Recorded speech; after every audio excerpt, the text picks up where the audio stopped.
अस्सलाम वालेकुम, सत श्री अकाल दोस्तों। इस टाइम पहुँचे हैं ਅਸੀਂ बाबा फरीद पुल।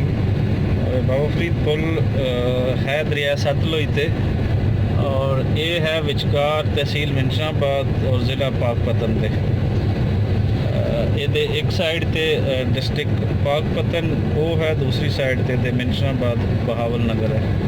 सो आओ तुम दिखाते हैं ये की मंजर है इस वे ਤੇ ਕੀ ਇੱਥੋਂ ਦੇ ਰੰਗ ਕੀ ਹੋ ਰਹੀ ਹੈ। ਇਹ ਕੁਝ ਮੱਛੀ ਵਾਲੀਆਂ ਦੁਕਾਨਾਂ ਜਿਸ ਤਰ੍ਹਾਂ ਹੁੰਦਾ ਦਰਿਆਵਾਂ ਦੇ ਕਿਨਾਰਿਆਂ ਤੇ ਇੱਥੇ ਵੀ ਇਹ ਲੱਗ ਚੁੱਕਾ ਹੈ। ਮੁxtਲਿਫ ਸਟਾਲ ਟਾਈਪ ਇੱਥੇ ਤੁਹਾਨੂੰ ਆਵਾਜ਼ਾਂ ਆ ਰਹੀਆਂ ਹਨ ਕਿ ਮੱਛੀ ਮੱਛੀ ਮੱਛੀ। ਇਹ ਅੱਗੇ ਕੁਝ ਇਹ ਸੋਲਰ ਸਿਸਟਮ ਤੇ ਵੀ ਉਹਨਾਂ ਨੇ ਕੁਝ ਆਪਣਾ ਨਾਲ ਕਰ ਲਿਆ।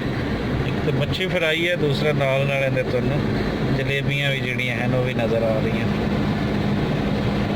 एक अच्छा पिकनिक पॉइंट बन गया है और अजकल दरियावां दे विच कुछ पानी भी आ गया। उतर के तुहानूं दिखाना अजे।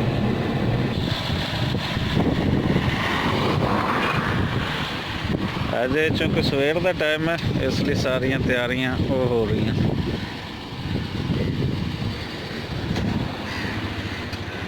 तुसी मिठाई बनाते ने पकौड़े बनाते ने?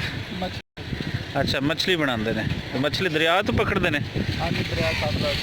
अजकल आ गई है विच मच्छी आंदी? मच्छी आंदी है। अच्छा अच्छा, ठीक है जी, बनाओ फिर वापसी तो थोड़े तो खाने हैं। ये अगे है दरिया जी, दोनों साइड ते चढ़ते वाली साइड तो आ रही है तो लहंदे वाली साइड तो उतर रही है। ये वो दरिया है जिहड़ा सिंध आस वायदे के तहत इंडिया नूं सेल कर दिता गया सी 1960 दे विच। लेकिन ये बावजूद ये जो बारिशां होंदियां तो ये पानी सानू काफ़ी वेखण नूं मिलदा है। इस वेले भी पानी ये काफ़ी आ चुका है। अगर इहदे असी दिन चढ़ते वाली साइड ते भी देखिए तो दूर दूर तक सानू पानी वो नज़र आएगा।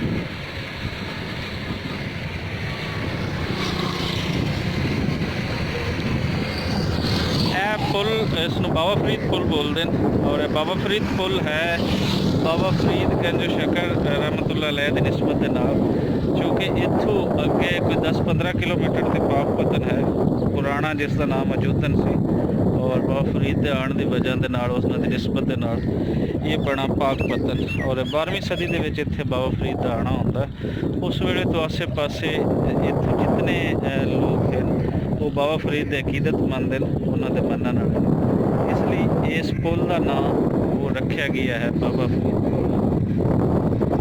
मौसम भी कमाल का खूबसूरत है। आसे पासे अगर असीं देखिए बड़ा सोहना मौसम, लेकिन दूर तक दरिया जाता होया।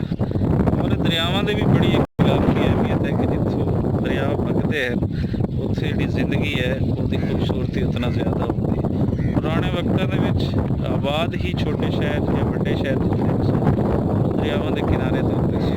उसदी वजह है कि इत्थे पानी हुंदा सी, पानी ते जिंदगी ये लाजम मंजूम